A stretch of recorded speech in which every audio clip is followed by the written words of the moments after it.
Shalom Uvracha mes chers amis.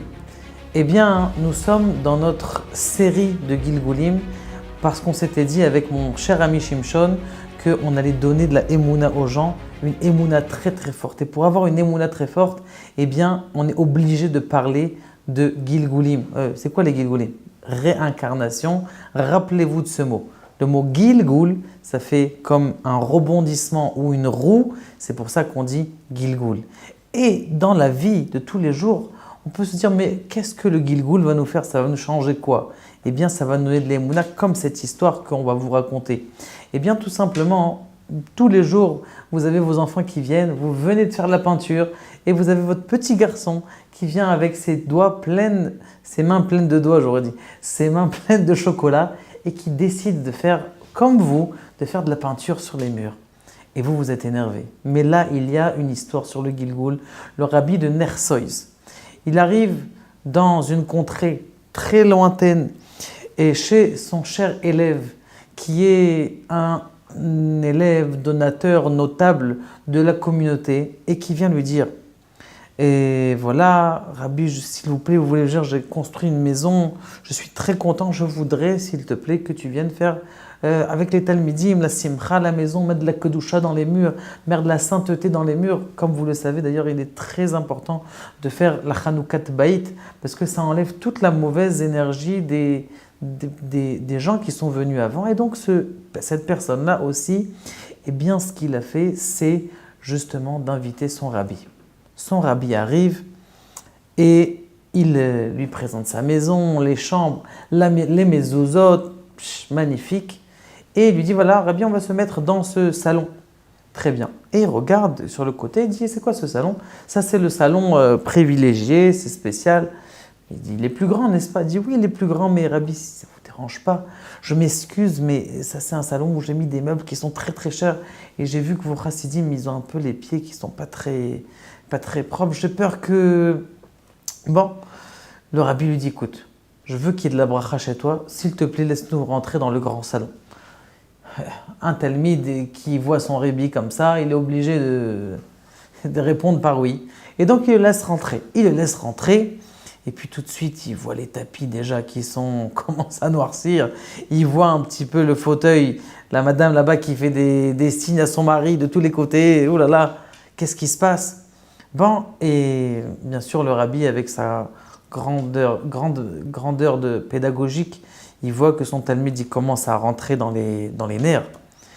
Et il commence à raconter une histoire. Mes chers élèves, asseyez-vous, ne montez pas sur les sièges, même si on fait des chansons, restez calme, on va reprendre un petit peu, mais s'il vous plaît. Très bien, il dit, je vais vous raconter une histoire. Et le rabbi commence à rentrer, commence à devenir rouge, commence à rentrer dans des mondes supérieurs, on voit qu'il est ailleurs. Et il dit, je veux vous raconter une histoire. Il y avait un notable, il y a des années. Ce notable était un anti-mitzvot notoire, un anti-Torah notoire, un anti-humain. Il voulait absolument garder tout son argent pour lui d'un avarisme extraordinaire. Mais un beau jour, il arrive dans la route et il voit devant lui quelqu'un qui lui dérangeait, une famille qui était sur sa calèche. Une famille qui était embourbée comme ça dans la boue. Et cette famille qui était embourbée dans la boue, il a pris un peu de peine. Il a vu que les enfants priaient, pleuraient, les bébés priaient. Qu'est-ce qui se passe? Bon, il a dit, bon, je vais vous sortir de là. Il est descendu de sa charrue. Il a accroché ses deux gros chevaux à la charrue de la famille. Et il tire la calèche. Baruch Hashem, les enfants vont bien, ils avaient froid, il leur a donné un petit peu de quoi se couvrir alors qu'il y avait la pluie et Baruch Hashem, ils rentrent dans leur chemin. Maintenant, ce qui s'est passé, c'est que ce monsieur-là, il monte au ciel. Et comme c'était un anti tout notoire, eh bien dès qu'on est arrivé chez lui au ciel, on lui a dit, comme monsieur vous êtes un anti, eh bien nous aussi on est anti-toi, on t'amène aux abîmes. Quoi? Aux abîmes, qu'est-ce qui se passe? Non, ne me prenez pas. Et il y a tout de suite un grand malach qui vient dans le ciel et qui dit, attendez, stop. Comment aux abîmes? Cet homme-là a sauvé une famille entière de la mort. Il y avait la pluie, le froid, il les a sauvés alors qu'ils étaient... Bon, très bien. Il dit, oh, attendez, il y a un autre malach qui vient. Il dit, mais attendez, il n'était pas content de cette mitzvah parce qu'il s'est sali son costume. Ah bon, il s'est sali son costume, intéressant. Et ce qui s'est passé, c'est que, eh bien, tout simplement, lorsqu'il a sali son costume, eh bien, il a dénigré un petit peu la mitzvah. Il dit, mais quand même, il a fait la mitzvah, il les a sauvés. Quand quelqu'un, il sauve une âme, c'est comme s'il sauvait un monde entier. Donc, on ne peut absolument pas le renvoyer aux abîmes. Très bien. Bon, on va lui faire un Gilgoul, on va lui faire une réincarnation. On va lui remettre devant un test et on va voir s'il va tenir le test. Ce qui s'est passé, on le renvoie dans un Gilgoul. Eh bien, mon cher ami, et il se tourne vers son élève, dit, mon cher Talmid, mon cher élève, sache que ce notable-là, c'est toi.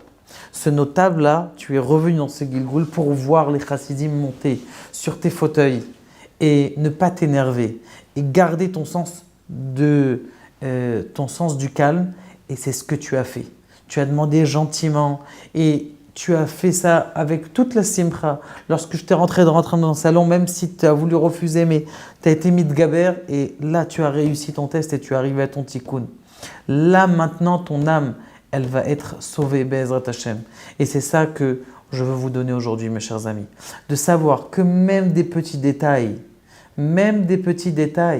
que cet homme-là, il a sali son habit, il a été obligé de revenir en Gilgoul pour savoir, en réincarnation, pour savoir est-ce que Béhémet, il va pouvoir rentrer au paradis, oui ou non? Eh bien oui, c'est possible.